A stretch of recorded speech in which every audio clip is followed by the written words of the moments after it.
Bapak Ibu kaum muslimin jamaah salat maghrib yang dimuliakan Allah, marilah kita benar-benar bersyukur kepada Allah. Malam hari ini banyak sekali nikmat yang Allah berikan kepada kita, utamanya nikmat iman, sehingga dengan nikmat iman ini kita semua dimudahkan oleh Allah untuk mau dan merespon panggilannya.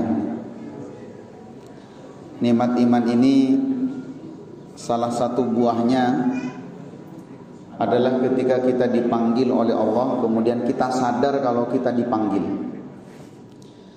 Tidak semua orang yang beragama Islam ketika Allah memanggil dirinya sadar kalau dipanggil. Karena itulah marilah kita syukuri nikmat ini dan nikmat-nikmat yang lain tentunya. Ada banyak sekali nikmat yang Allah berikan pada petang hari ini, malam hari ini. Semoga semua nikmat ini benar-benar kita jadikan sebagai wasilah untuk terus mendekatkan diri kepada Allah.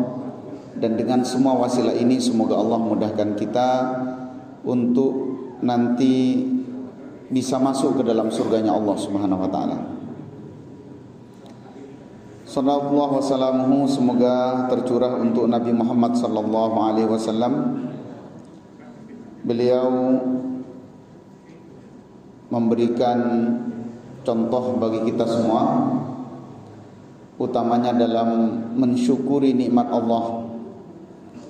Beliau Nabi Muhammad sallallahu alaihi wasallam ketika salat malamnya terlihat sampai kakinya bengkak, Sayyidah Aisyah bertanya, "Ya Rasulullah, lima fa'alta kadza?" Kenapa engkau melakukan ini ya Rasulullah? Apa jawaban Rasulullah? "Afala akuna 'abdan syakura." Jadi cara mensyukuri nikmat Allah tidak lain dengan beribadah kepada Allah. Dan itu puncak dari cara hamba bersyukur kepada Allah. Maka kita yang saat ini berada di rumah Allah, di masjid ini, beribadah kepada Allah, semoga bagian dari ta'asiyan di Rasulullah. Kita ingin mencontoh Rasulullah bahwa Allah ngasih kita waktu 12 jam sehari di siang harinya, 12 jam di malam harinya. Setidaknya ada waktu mungkin dari maghrib sampai isya. Berapa jam Pak?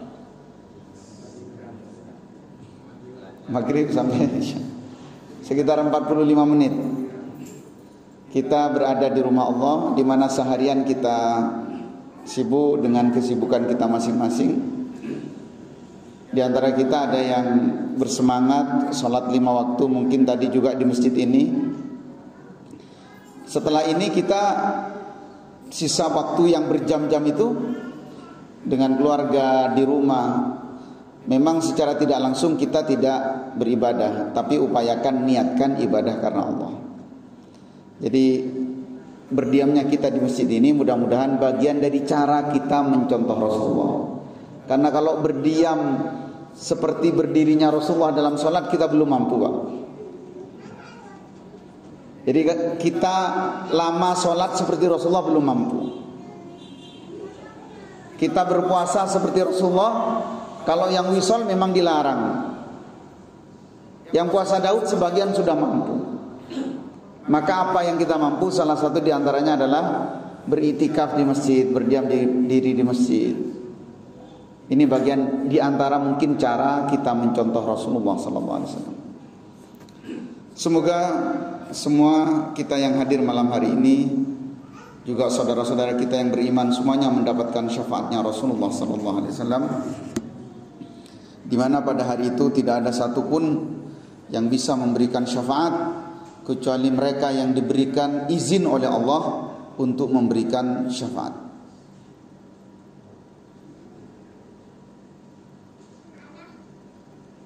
Jemaah yang dimuliakan Allah,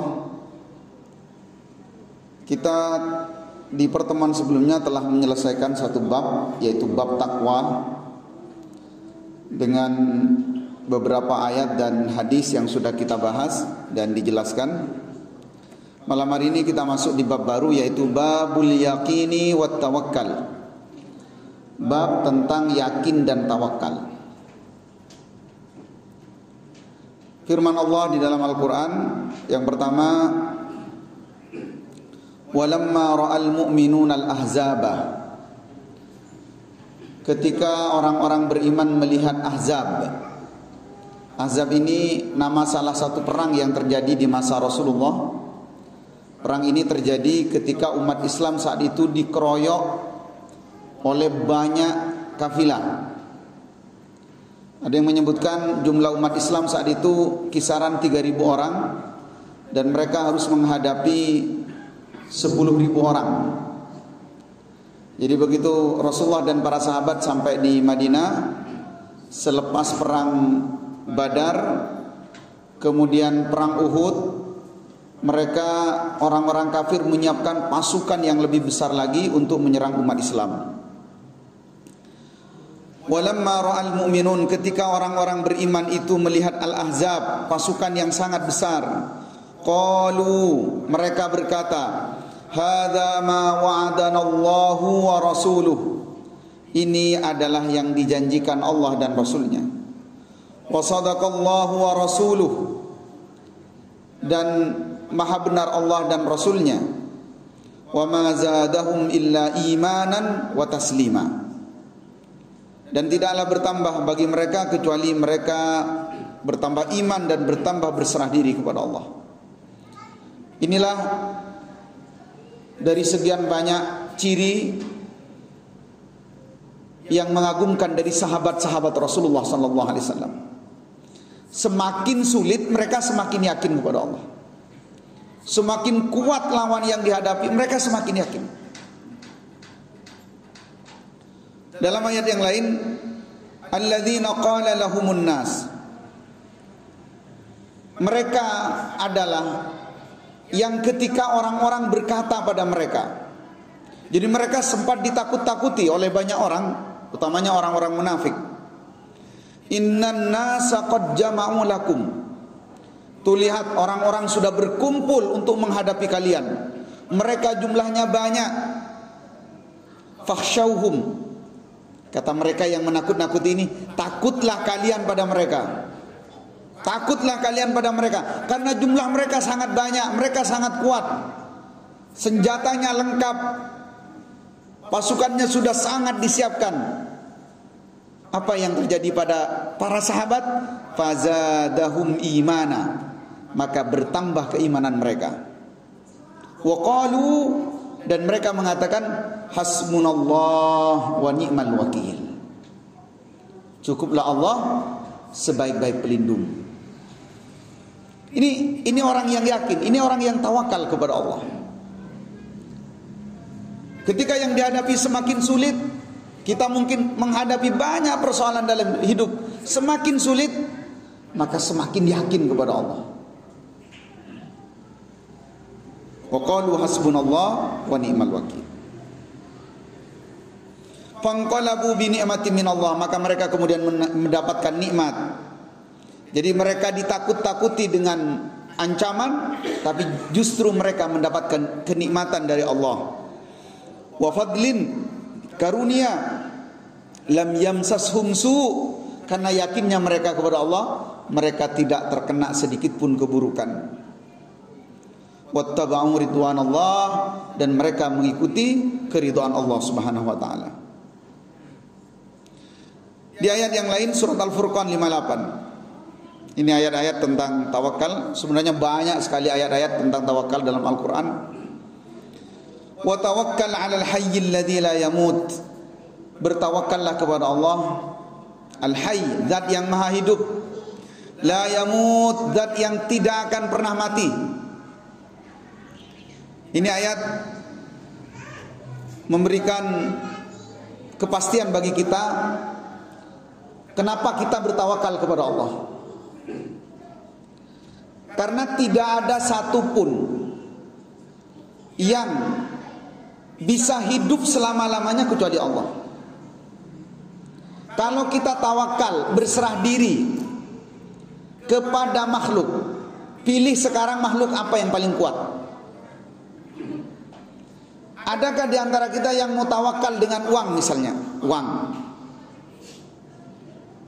Bukankah kita sering mendengar ada orang yang terkena penyakit dengan pengobatan apapun, dengan uang sebanyak apapun tidak bisa sembuh. Kalau seseorang mau berserah diri kepada orang yang punya jabatan yang kuat, berapa lama dia akan berkuasa? Kalau kita berserah diri kepada kekuasaan, kepada suatu kekuatan yang kita anggap kuat, bukankah kita lihat manusia-manusia sebelum Nabi Muhammad yang diceritakan dalam Al-Quran, mereka super kuat di masanya. Aksaru amwalan wa aulada, mereka lebih banyak harta, lebih banyak anak keturunan. Mereka kaya luar biasa. Tidak ada yang bertahan lama. Makanya dalam Al-Quran Allah memerintahkan wa tawakkal, kamu cukup bertawakal kepada satu zat. Siapa dia? Alladzi, dialah Allah, alal hayyil ladzi la yamut, zat yang maha hidup, zat yang tidak akan pernah mati. Karena kullu man 'alaiha fan, semua yang ada di atas bumi ini fana. Wa yabqa wajhu rabbuka dzul jalali wal ikram. Kemudian di ayat yang lain sama, wa 'alallahi falyatawakkalul mu'minun, dan kepada Allah bertawakallah orang-orang yang beriman. Terakhir di surat Al-Anfal ayat kedua, ini ayatnya masyhur, innamal mu'minuna, orang yang beriman itu yaitu mereka yang alladzina idza dzukirallah, kalau disebutkan nama Allah, Allah, dia mendengar apapun yang terkait dengan Allah, zat Allah, ciptaan Allah, dia mengingat Allah, wajilat qulubuhum, hatinya bergetar. Kalau kita simak ayat ini kayaknya kita banyak yang tidak masuk, Pak. Kita tidak masuk orang beriman. Innamal mu'minuna idza dzukirallah wajilat qulubuhum, hatinya bergetar. Makanya perlu di charger, perlu terus dilatih. Kita ini yang bergetar kalau apa? Dengar apa? Dapat bonus. Kadang-kadang jelas ditipu masih bergetar. Lihat sesuatu yang kita kagumi itu bergetar hatinya. Makanya iman kita harus selalu kita update. Wa idza tuliyat alaihim ayatuhu zadatuhum imana, kalau dibacakan ayat-ayat Allah, ayat-ayat kauniyah atau ayat-ayat qauliyah, kita melihat tanda kekuasaan Allah, kita dibacakan firman Allah, apa yang terjadi? Zadathum imana, imannya bertambah. Kemudian syawahid dari pembahasan kita yaitu wa ala rabbihim yatawakkalun, dan mereka bertawakal kepada Tuhannya. Baik, di sini dijelaskan sedikit apa itu tawakal. Tawakal adalah samaratun min samaratil yakin. Tawakal adalah satu di antara buah atau hasil dari keyakinan yang kuat. Jadi iman itu kan yakin. Iman itu yakin. Salah satu buahnya itu bisa terlihat dari bagaimana seseorang tawakal. Kita beriman kepada Allah, tapi sudahkah kita menyerahkan diri kita kepada Allah sepenuhnya? Karena kalau dipikir-pikir, nggak ada dalam hidup ini yang milik kita. Nggak ada proses yang kita terlibat di dalamnya yang 100% menentukan. Nggak ada. Maka bagaimana yang nampak dari diri kita ini adalah berserah diri kepada Allah.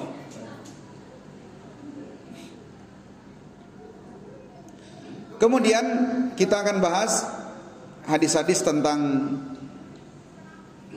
tawakal. Hadis yang pertama An Ibnu Abbas radhiyallahu anhuma, dari Abdullah bin Abbas, semoga Allah meridai keduanya. Qala Rasulullah sallallahu alaihi wasallam. Rasulullah sallallahu alaihi wasallam bersabda, "Uridat alayyal umam." Kata Rasulullah, diperlihatkan kepadaku umat-umat atau manusia. Ini salah satu di antara keistimewaan Nabi kita Muhammad sallallahu alaihi wasallam.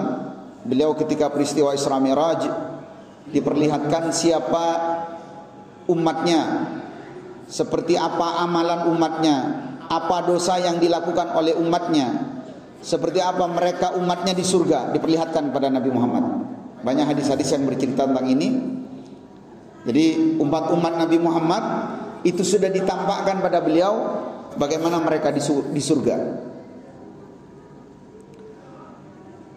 Dalam hadis ini, uridat alayyal umam, ditampakkan kepadaku banyak manusia. Maksudnya pada hari kiamat. Fara'aitun nabiyya, maka saya melihat ada seorang nabi, wa ma'ahu ar-ruhait. Ruhait itu angka di antara 3 sampai 10, tidak sampai 10, 3 sampai 9. Ruhait itu jumlah bilangan di bawahnya 10 sampai angka 3. Jadi ada nabi yang diperlihatkan pada Nabi Muhammad, dia cuma bawa kaumnya jumlahnya antara 3 sampai 10. Wan nabi wa ma'hur rajul wa rajulan. Ada nabi yang dilihatkan pada Nabi Muhammad hanya membawa umatnya 1 orang atau 2 orang. Jadi dia dakwah bertahun-tahun cuma dapat 1-2 orang. Kemudian wan nabiyyu laisa ma'ahu ahad. Bahkan ada nabi, kata Rasulullah, yang ketika hari kiamat tidak bawa umat sama sekali, gagal total dalam berdakwah. Tidak ada satupun yang mendapatkan petunjuk. Ini dia nyampaikan gak dapat orang satupun. Ada nabi yang seperti itu. Gagal dalam arti kalau dilihat dari hasil, tapi sebagai pendakwah dia sukses karena dia sudah menyampaikan kepada kaumnya. Idh rufi'a li sawadun azimun. Kemudian diperlihatkan kepadaku, kata Nabi Muhammad, ditampakkan, diangkat di hadapanku sawadun azimun. Ada sekelompok orang yang jumlahnya banyak sekali. Fadhanantu annahum ummati. Saya yakin, kata Nabi Muhammad, ini pasti umatku. Karena di banyak riwayat yang lain Rasulullah berharap Rasulullah nanti yang paling banyak membawa umat. Dan itu benar. Faqila li, saat saya yakin, kata Rasulullah, ternyata dikatakan kepada saya, hadza Musa wa qaumuhu. Ini adalah Musa, dia membawa kaumnya yang sangat banyak. Karena Nabi Musa ini relatif lama beliau diutus oleh Allah dan beliau berdakwah, pengikutnya banyak yang menerima dakwah beliau. Salah satu yang disebutkan secara jelas dalam Al-Quran, ketika beliau diberikan kemampuan oleh Allah untuk memukulkan tongkatnya berubah menjadi ular. Kemudian ular ini memakan semua ular, yang ular-ular ini dihasilkan dari penyihir-penyihir miliknya Fir'aun. Maka kemudian semua orang-orang penyihir ini yang ada di istana Fir'aun itu bersujud dan beriman pada apa yang dibawa oleh Nabi Musa. Jadi ketika Rasulullah sudah yakin ini adalah umatku, ternyata dikatakan kepadaku itu adalah umatnya Musa. Walakin indur ilal ufuq, lihatlah ke ufuk sana, ke tempat yang lebih jauh lagi. Fanadartu fa idza sawadun azim. Kemudian saya lihat ke tempat yang jauh, ada sekelompok manusia yang lebih banyak lagi, kata Rasulullah. Wa ma'ahum faqila li, kemudian dikatakan kepadaku, hadhihi ummatuk, wahai Muhammad, ini adalah umatmu. Ini adalah umatmu. Wa ma'ahum sab'una alfan, bersama dengan mereka, bersama denganmu ini, sab'una alfan, ada 70.000 orang, yadkhulunal jannata bighairi hisabin wala adab, mereka masuk surga tanpa dihisab, tanpa diadab. Summa nahada fadakhala manzilahu. Kata Ibnu Abbas, setelah Rasulullah bercerita, Rasulullah bangkit dari tempat duduknya, kemudian beliau bersegera masuk ke kamar beliau, ke rumah beliau. Fahadan nasu fi ulaika alladziina yadkhulunal jannah. Lalu orang kemudian ngobrol-ngobrol, ngomong-ngomong, siapa mereka? Siapa mereka yang 70.000 ini? Jangan-jangan ini, jangan-jangan itu. Mereka menduga-duga. Faqala ba'duhum, sebagian mereka mengatakan, fala'allahumul ladzina sahibu Rasulullah sallallahu alaihi wasallam. Barangkali mereka yang 70.000 ini adalah mereka yang sahabatnya Nabi, mereka yang menemani Rasulullah. Diskusi mereka. Wa qala ba'duhum, sebagian mereka, fala'allahumul ladzina wulidu fil Islam falam yusyriku billahi syai'a. Jangan-jangan, kata yang lain, mereka yang 70.000 ini adalah orang yang begitu dilahirkan dia sudah agamanya Islam. Kalau begitu kita kena, Pak. Falam yusyriku bihi syai'an, dan mereka yang dilahirkan dalam keadaan Islam sampai mati tidak pernah syirik. Oh, kayaknya kita kena ini. Orang Madura kan rata-rata Islam sejak kandungan. Hampir kita tidak pernah menemukan, hampir tidak menemukan orang Madura yang tidak beragama Islam. Semua rata-rata beragama Islam. Wa dzakaru asya, dan mereka kemudian menyebut asya, banyak yang lain. Jadi kata yang satu begini, kata mereka menafsir-nafsirkan siapa sih mereka yang masuk 70.000 orang. Artinya para sahabat ingin sekali masuk di antara mereka. Kemudian fa kharaja alaihim Rasulullah sallallahu alaihi wasallam. Lalu Rasulullah keluar menemui mereka. Faqala mal ladzi taquduna fi. Kata Rasulullah, kalian kumpul ada apa? Kalian berbincang-bincang ada apa, kata Rasulullah. Fa akhbaruhu, lalu mereka menyampaikan kepada Rasulullah, ya Rasulullah, kami berbincang-bincang tentang apa yang Anda sampaikan ya Rasulullah. Faqala, maka Rasulullah kemudian mengatakan, humul ladzina la yarqun. 70.000 orang yang masuk surga tanpa dihisab, tanpa diazab, langsung masuk ke surga. Pertama, humul ladzina la yarqun. Mereka adalah orang yang tidak meruqyah. Tapi ini nanti iskal ya, harus saya jelaskan ini. Biar keluar dari tempat ini jangan menuduh tukang ruqyah enggak masuk surga, enggak. Ada iskal di sini, persoalan. Kata Ibnu Hajar, lafaz ini syad.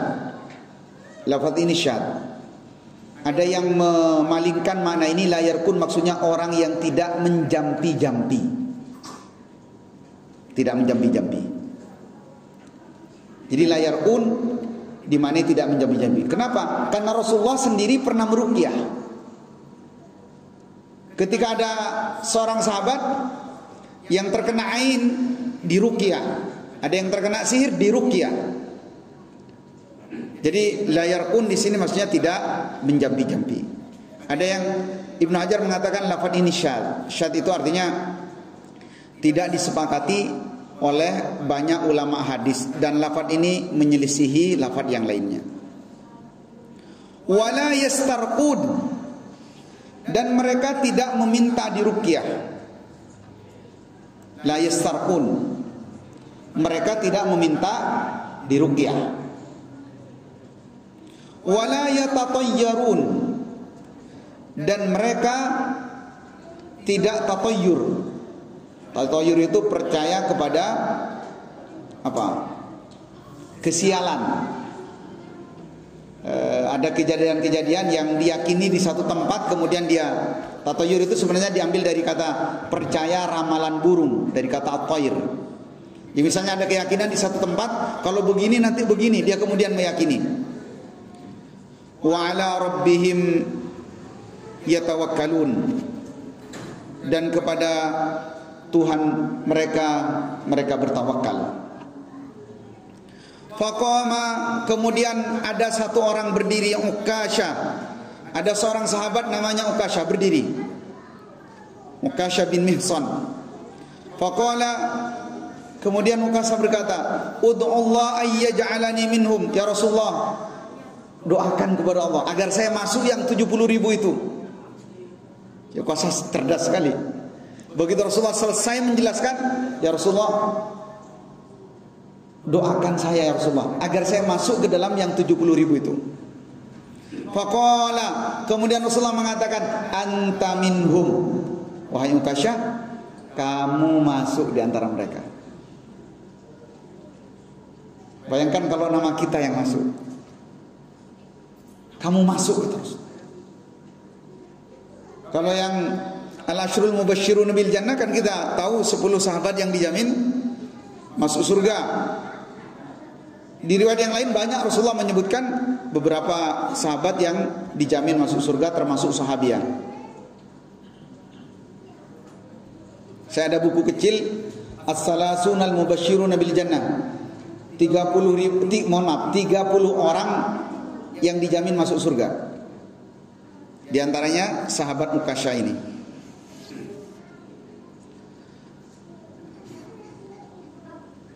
Kemudian summa qama rajulun akhar. Lalu kemudian ada satu orang berdiri lagi. Setelah Ukasha berdiri dan Rasulullah mengiyakan, ada orang berdiri lagi. Ud'ullah ayyaj'alani minhum. Ya Rasulullah, saya juga ya Rasulullah, saya minta didoakan agar saya masuk ke yang 70.000 orang itu. Faqala, kemudian Rasulullah bersabda, sabaqaka biha Ukasha. Mohon maaf, kamu didahului Ukasha. Jamaah yang dimuliakan Allah, beberapa faedah yang bisa kita ambil. Yang pertama, jadilah umat Nabi Muhammad yang bangga dengan jumlah yang banyak. Saya tidak bermaksud menentang pemerintah dengan jargon apa? 2 anak cukup. Tidak bermaksud. Tapi Nabi Muhammad sangat suka jika umatnya nanti banyak. Jangan menikah takut banyak anak. Karena semakin banyak anak semakin membanggakan Rasulullah.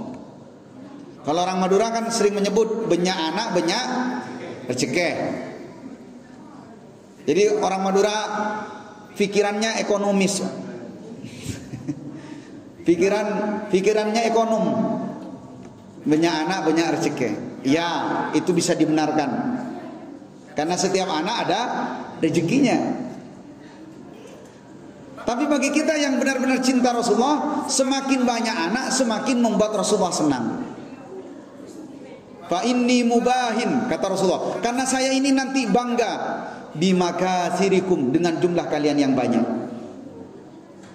Makanya Rasulullah sampai nyuruh tazawwajul, menikahlah kalian al-walud, menikahlah dengan orang yang punya gen banyak anaknya.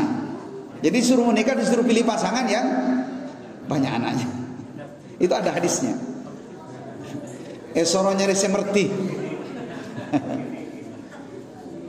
Itu sabda Nabi. Kemudian yang kedua, jamaah yang dimuliakan Allah, ini hadis mendorong kita untuk masuk ke dalam 70 orang yang dijamin masuk surga. Kira-kira kita optimis enggak ini? Optimis enggak? Sahabat Nabi yang berjumpa dengan Nabi itu kisarannya 100.000 orang. Kisarannya 100.000 orang. Kita yakin enggak masuk 70.000? Kemudian para tabi'in banyak lagi. Tapi jangan pesimis, karena ketika ada sahabat yang kedua ini minta pada Rasulullah menyebut sabaqaka biha Ukasha. Artinya apa? Yang dijamin, yang masih dijamin kata Rasul baru satu. Dia adalah Ukasha. Artinya masih tinggal berapa? 99 ribu. 99 ya masih banyak. Mudah-mudahan masuk. Tapi kalau lihat para ulama yang jumlahnya ratusan ribu, kayaknya jauh. Tapi tidak apa-apa, yakin pada Allah. Kita yakin dari mana? Kita yakin dari cirinya. Apa cirinya? Ada 3. Cirinya ada 3. Dan ini harus menjadi poin. Yang pertama adalah humul ladzina la yarqun. Dalam riwayat yang lain ada tambahan, yaitu orang yang tidak menggunakan pengobatan dengan pengobatan kai. Al-kai itu pengobatan dengan memanaskan besi kemudian ditempelkan di anggota tubuh yang sakit. Dan ini sudah dilarang di masa Rasulullah SAW. Jamaah yang dimuliakan Allah. Kemudian hadis ini menunjukkan bagi kita bahwa sahabat itu semangat sekali ingin masuk surga. Jadi kalau pembahasannya surga, mereka itu langsung ribut karena ingin masuk di antara yang disebutkan oleh Rasulullah. Nah kita khawatir ini. Coba ketika tadi disebutkan hadis sampean oleh ke teman jamaah, boleh kok masuk kira-kira. Nah itu yang dilakukan oleh sahabat. Ketika Rasulullah bangkit dari tempat duduknya, kemudian beliau balik ke rumah beliau, sahabat langsung kumpul semua itu. Siapa ya? Itu menunjukkan bahwa sahabat semangat sekali ingin masuk ke dalam surga tanpa hisab, tanpa azab. Kemudian dari yang ciri yang disebutkan ini, yang pertama la yarquna wa la yastarqun, sudah tadi saya jelaskan bahwa meruqyah sebaiknya itu dilakukan untuk dirinya sendiri semampu mungkin. Kita sekarang dimudahkan dengan banyaknya buku kecil, buku yang disebar itu, buku ruqyah syariah, ada di aplikasi handphone kita, tinggal nanti dibuka di Play Store, ada buku ruqyah, ada aplikasi ruqyah, atau buka di YouTube, di mana itu sudah banyak sekarang. Tinggal kita mempraktekannya. Dan ruqyah ini bagian di antara yang disunnahkan oleh Nabi. Misalnya kita dalam keadaan sakit, anggota tubuh kita sakit, kita baca Al-Fatihah, kemudian kita tiupkan, kita usapkan, tidak masalah. Tidak masalah. Karena wa nunazzilu minal Qur'ani ma huwa syifa.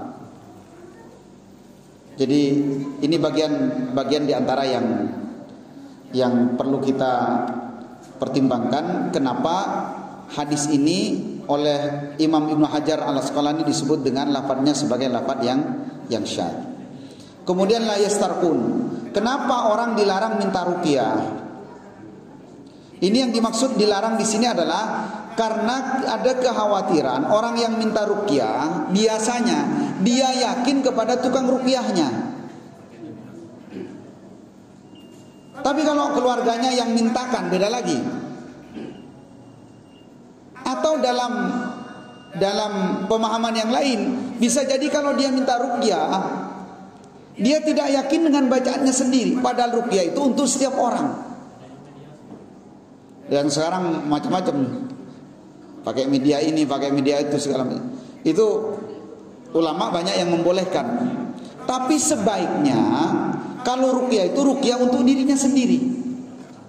Kalau ada keluarga yang sakit, misalnya dia tidak bisa membaca, ya bacakan saja.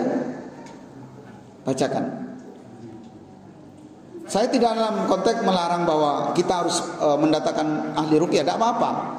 Kalau misalnya memang dibutuhkan, tidak apa-apa. Tapi ini konteksnya kita yang sakit, misalnya kita yang sakit, maka upayakan kita berdoa dengan doa-doa yang sudah maksur. Kemudian la yatatayyarun, tidak percaya ramalan burung. Insya Allah kalau jamaah Al-Hikmah ini aman sudah. Tinggal bagaimana mengajak keluarga. Nanti ada bunyi burung ini, oh corak bedereng mate, corak bedereng rembi. Ya, hati-hati dengan yang begitu. Jalan tiba-tiba kesandung, beda apre, nggak perlu. Yang banyak ditanyakan di kajian itu, kalau berkendara nabrak kucing, itu masuk tatoyur, khurafat. Memang ada yang niat dari rumah mau nabrak kucing, kan nggak ada. Artinya ketika orang nabrak kucing itu tidak sengaja. Sampai bajunya dilepas, dibuat kafan, pakai pendem. Itu ajaran dari mana? Nggak ada. Namanya juga tidak sengaja. Adzan. Baik, karena sudah masuk waktu adzan, silakan adzan dulu. Kita lanjutkan nanti sedikit setelah adzan. Bismillah.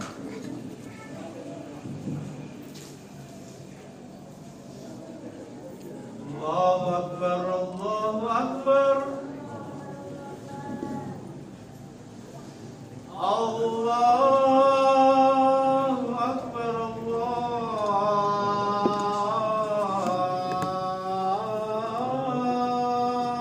Akbar.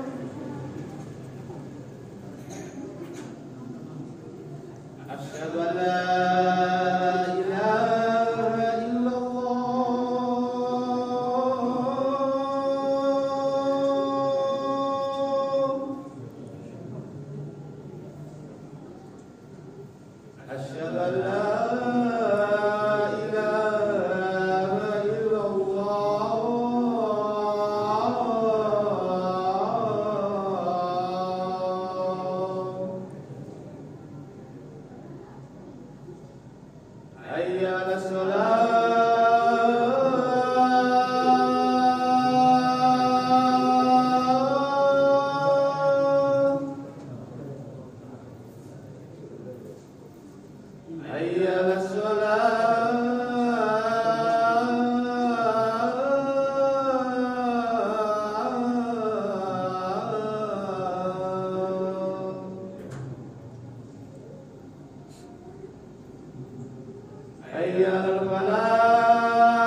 Baik. At-tiyarah atau at-tatayyur ini bukan cuma di negara kita ya, di Indonesia. Sebenarnya di Arab juga sama. Dulu ada orang-orang di Arab jahiliyah yang mengatakan jangan menikah bulan Syawal.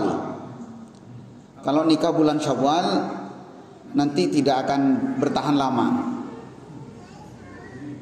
Kemudian Sayyidah Aisyah mengatakan subhanallah, maha suci Allah. Kenapa mereka mengatakan demikian? Sedangkan Rasulullah menikahi saya itu di bulan Syawal. Kan banyak orang nyari tanggal bagus. Ada yang pesimis terhadap hari-hari tertentu. Empon jak muka hari ini ketak bagus. Mau buka toko tidak jadi. Paling cukup bismillah dibuka, berdoa kepada Allah.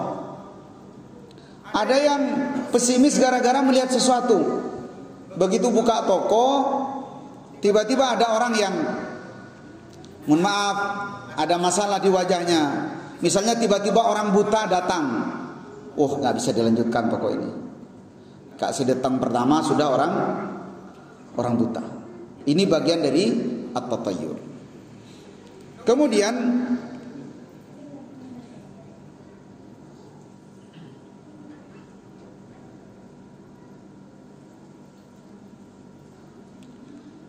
di antara yang perlu kita kuatkan, wala yastarqun, minta diruqyah ini sebenarnya ruangnya tidak lain, para ulama menjelaskan ruangnya tidak lain agar kita tidak terlalu yakin kepada orang. Yang dibaca itu adalah ayat-ayat Allah, yang dibaca adalah zikir-zikir yang diajarkan oleh Rasulullah. Maka ketika sembuh, jangan yang besar sosok peruqyahnya. Ini bahaya, Pak. Yang menyembuhkan Allah itu adalah sarana, sama dengan pengobatan yang lain sebenarnya. Yang besar di pikiran kita jangan dokternya, jangan obatnya. Tetap sembuh karena kehendak Allah. Ikhtiar wajib. Ikhtiar wajib. Yang terakhir ini wala rabbihim yatawakkalun, dan kepada Tuhan mereka bertawakal. Ini syawahid dari tema kita. Tawakal tidak berarti kemudian diam, dah. Karena Rasulullah dan para sahabat, mereka adalah orang yang paling tawakal. Mereka berusaha, berjuang. Karenanya jangan salah memaknai tawakal. Tawakal itu bukan berpangku tangan, bukan. Berikhtiar semampu mungkin. Nah, ini yang juga banyak disalahpahami. Kesannya apa? Kalau ada yang sakit misalnya, sehingga kenapa sih terlalu percaya sama dokter? Sudahlah tawakal aja. Itu tidak benar juga. Kalau memang dokter itu dianggap mampu dengan ilmunya menyembuhkan, bawa. Tapi jangan lupa itu hanya sebagai ikhtiar, sebab yang menyembuhkan tetap kehendak Allah. Yang banyak sekarang, yang banyak di masyarakat itu, sosok peruqyahnya, sosok dokternya, sosok tukang pijetnya itu lebih besar daripada kehendak Allah. Ini yang rawan di dalam diri kita. Silakan, itu ikhtiar masing-masing, tetapi jangan sampai kemudian itu dikedepankan daripada kehendak Allah. Hadza wallahu a'lam bishawab. Barangkali di sisa waktu ada hal-hal yang perlu dipertanyakan terkait dengan tema yakin dan tawakal ini dan beberapa ayat dan hadis yang kita bacakan. Dipersilahkan.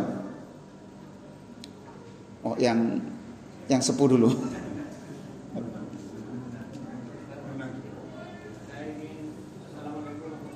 Assalamualaikum warahmatullahi wabarakatuh. Saya ingin tanya mungkin ini di luar konteks, tapi untuk menambah keyakinan kami, masalah mengulangi sholat, apakah dibenarkan mengulangi sholat? Misalnya begini Ustaz, ini sholat besar, ya.